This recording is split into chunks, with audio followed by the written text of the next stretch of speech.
যিকোনো মুহূৰ্তত ভাঙিব পাৰে বৰাক উপত্যকাৰ কাটিকৰা বদলপুৰ সংযোগী গেমন দলং। দলংখনত যিকোনো মুহূৰ্তত ভয়ংকৰ দুৰ্ঘটনা সংঘটিত হোৱাৰ আশংকা কৰা হৈছে। বিচ্ছিন্ন হ'ব পাৰে গুৱাহাটীৰ সৈতে বৰাক উপত্যকাৰ শ্ৰীভূমি হাইলাকান্দিকে ধৰি চুবুৰীয়া ৰাজ্য ত্ৰিপুৰা, মিজোৰাম আৰু মণিপুৰৰ সৈতে যাতায়াত ব্যৱস্থা। দলঙৰ এটা অংশ দুৰ্বল হোৱাৰ ফলত এনে আশংকাৰ সৃষ্টি হৈছে। দীৰ্ঘদিন ধৰি জৰাজীৰ্ণ অৱস্থাত ৬ নং ৰাষ্ট্ৰীয় ঘাইপথৰ কাটিকৰা বদলপুৰ সংযোগী গেমন দলং। ২০ টনৰ অধিক ট্ৰাক দলংখনেৰে পাৰ হোৱাৰ ক্ষেত্ৰত নিষেধাজ্ঞা জাৰি কৰিছে NHIDCL বিভাগে। অভিযোগ মতে সেই নিষেধাজ্ঞা থকা স্বত্তেও নিশা কাটিগড়া আৰক্ষীক মেনেজ কৰি অভাৰলোডেড ট্ৰাক পাৰ হৈ যায় উক্ত দলঙৰ ওপৰেদি। এই ক্ষেত্ৰত কাছাৰৰ আৰক্ষী অধীক্ষকে কি ভূমিকা লয় সেয়া হ'ব লক্ষণীয়। আপোনালোক সকলো অৱগত যে বদৰপুৰ ঘাটৰ যেটো গেমন হেতু যেটো আছে তাৰ ইয়াতে যেটো দলং আছে, আমি সকলোৱে জানো যে দলংটো অৱস্থাটো বেয়া আৰু এটো যেতিয়া তেতিয়া ভাঙি পৰিব পাৰে। আৰু আমি ভিডিঅ'ৰ যোগেদি এটা বস্তু দেখা পাইছো যে এই দলংখনত অভাৰলোডেড গাড়ী চলাচল কৰি থাকে।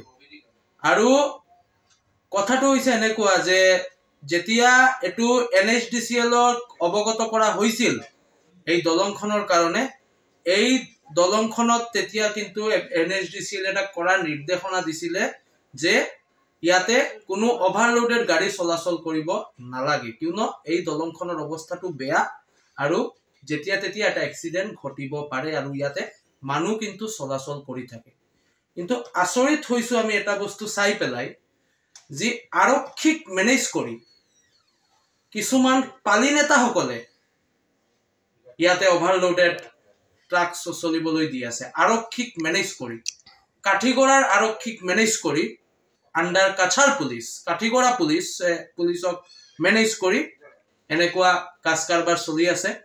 এইটো আমি তীব্ৰতৰে গৰিহণা দিছো। এটা বিষয়াই, এটা বিভাগে নিৰ্দেশ দিয়াৰ পিছতো কেনেকে এনেকুৱা কাম চলি থাকে সেয়া হৈছে আপোনালোকৰ যোগেদি আমাৰ DC কাছাৰ আৰু আমাৰ মুখ্যমন্ত্ৰী ডাঙৰীয়ালৈ প্ৰশ্ন।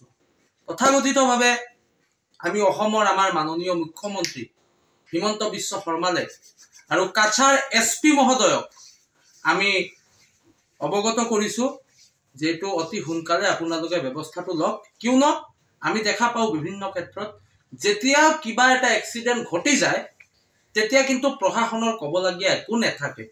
তেতিয়া তেওঁলোকে কিন্তু নীৰৱ ভূমিকা পালন কৰে, মৌন ভূমিকা পালন কৰি থাকে।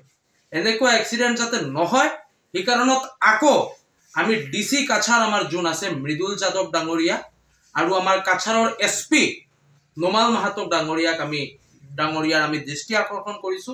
আৰু আমি কাঠিগড়াৰ অচিক আমি হকিয়াই দিব বিচাৰিছো, যাৰ বেক লৈ তেওঁ এইটো সাপোৰ্ট কৰি আছে এইটো অতি সোনকালে বন্ধ হ'ব লাগে, নহলে আমি কিন্তু কাঠিগড়া পুলিচৰ এগেইনষ্টত জংগী আন্দোলন গঢ়ি তুলিবলৈ বাধ্য হ'ম। আৰু তেতিয়া যদি আমাৰ কোনোবা কৰ্মী ওপৰত যদি বেঘাত ঘটে বা মানুহৰ ওপৰত যদি বেঘাত ঘটে তেতিয়াহ'লে দায়ী থাকিব কিন্তু অসমৰ সৰকাৰ, মাননীয় মুখ্যমন্ত্ৰী হিমন্ত বিশ্ব শৰ্মা নেতৃত্বাধীন সৰকাৰ আৰু কাছাৰ প্ৰশাসন। ধন্যবাদ।